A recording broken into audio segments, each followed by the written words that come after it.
සුබ දවසක්. ඔයාලා සිළු දෙනාම ආදරෙන් පිළිගන්නවා Trish's Tasty Recipes මගේ YouTube නාලිකාවට. ඔන්න ඉතින් අදත් මම ඔයාලට වෙනද වගේම රසවත් රෙසිපි එකක් අරන් ආවා. විශේෂ අවස්ථාවකට අමුත්තෙකුට සංග්‍රහ කිරීමට සුදුසු රසම රස බිරියානි බත් එකක් හදන හැටි තමයි මම ඔයාලට අරගෙන ආවේ.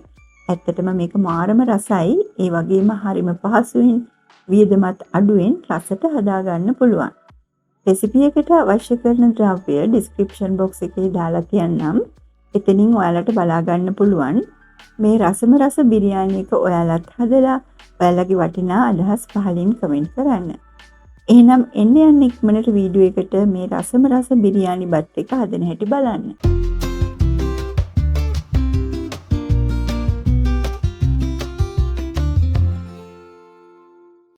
මුලින්ම අපි හාල් ටික ටෙම්පරාදු කරගෙන ඉමු. මම බාස්මති හාල් ග්‍රෑම් 400ක් හොඳට හොදලා අරගත්තා. පෑන් එකක් ලිපේ තියලා ඒකට බටර් මේස හැඳි එකක් දාගන්නවා. බටර් ටික රත් වෙනකොට මම ඒකට කුරුඳු කෑල්ලක්, කරද මුංගු, කරාබු නැටි එකතු කරනවා. දැන් කරපිංචා හොරකුත් දාගන්නවා. ඉඟුරු සුදු ලුණු පේස්ට් එකකින් තේ හැඳකුත් දාගෙන මේ ඔක්කොම හොඳින් මිශ්‍ර කරගන්නවා. මේ වෙලාවේ හොඳින් දිය බේරගත්ත බාස්මති හාල් ටික දාලා කලවම් කරගන්න ඕනි.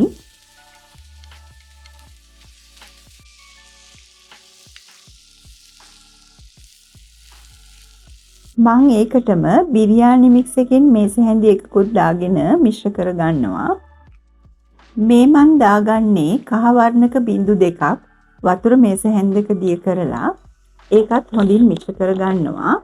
ඒත් එක්කම රන්වන් පාටට බැදගත් ලුණු කෝප්ප භාගයක් එකතු කරගන්නවා. රස අනුව ලුණුත් එකතු කරගෙන මේ සියල්ල හොඳින් මිශ්‍ර කරගන්න ඕනි. ඊට පස්සේ සාමාන්‍ය බත් එකක් උයනවට වඩා අඩුවෙන් වතුර තියාගෙන මේ හාල් ටික රයිස් කුකර් එකට දාලා මම උයා ගන්නවා.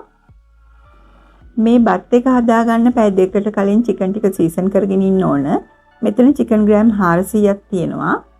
මං චිකන් සීසන් කරන්න කහ තේ හැඳි භාගයක්, ගම්මිරිස් තේ හැඳි භාගයක්, මිරිස් කුඩු තේ හැඳි එකමාරක්, ඒ වගේම ලුණු තේ හැඳි එකක්, ඉඟුරු සුදු ලුණු පේස්ට් එකෙන් තේ හැඳි එකක්, මුදෝපු කිරි මේස හැඳි දෙකක් සහ කෑලි මිරිස් තේ හැඳි එකකුත් දාගන්නවා. රන්වන් පාටට බැදගත්ත ලුණු කෝප්පයක් තමයි මේ එකතු කරන්නේ. මෙතන ලුණු ගෙඩි දෙකක ප්‍රමාණයක් මම බැදගෙන තියෙනවා. මේ සීසනින් එකට බැදගත්ත ලුණු දාන එක අනිවාර්යයි. කොත්තමල්ලි කොළ මේස හැඳි එකක්, දෙහි පෑයක ඇඹුලුත් දාලා අතින් මෙන්න මේ විදිහට හොඳින් මිශ්‍ර කරගන්න ඕනි. චිකන් කෑලි වලට හොඳට උරා ගන්නකල් අතින් මේ විදිහට හොඳින් මිශ්‍ර කරගන්න. දැන් මේ ටික සීසන් වෙන්න අපි පැත්තකින් තියාගමු. භාජනයක් ලිපේ තියාගෙන මම ඒකට පොල් තෙල් මේස හැඳි එකක් දාගන්නවා. තෙල් ටික රත් වෙනකොට ඒකට කරපිංචා හුරක් දාගන්නවා. දැන් පැය දෙකක් සීසන් කරගත්ත චිකන් ටික එකතු කරගෙන හොඳින් මිශ්‍ර කරගන්නවා. චිකන් සීසන් කරපු භාජනයේටම වතුර කෝප්ප භාගයක් විතර දාලා ඒකත් මම එකතු කරගන්නවා. දැන් පියන වහලා මධ්‍යම ගින්දරේ විනාඩි 15ක් 20ක් විතර උයා ගන්න ඕනි. මේ විනාඩි 20කට විතර පස්සේ චිකන් කෑලි ටික හොඳින් ඉදිලා තියෙන්නේ. මේ වෙලාවේ බත් එකත් හරි. දැන් උයාගත්ත චිකන් උඩට බත් ටික දාගන්න ඕනි. බත් ටික මේ විදිහට හොඳට උයාගත්ත චිකන් උඩට දාගන්න.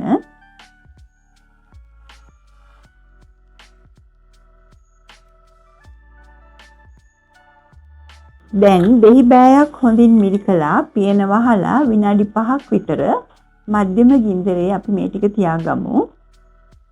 මේ විනාඩි 5කට විතර පස්සේ පියන ඇරලා හැන්දක් අරගෙන යටින් නැති චිකන් කැබලි ග්‍රේවි එකත් එක්කම හොඳින් මිශ්‍ර කරගන්න. මේ විදිහට මිශ්‍ර කරගන්න ඇත්තටම හරිම සුවඳයි. ඒ වගේම මේ බත් එක මාරම රසයි. ඊළඟට තඹගත්ත බිත්තර 3ක් මේ විදිහට තෙල් ටිකක් රත් කරලා ටිකක් බැද ගන්නවා.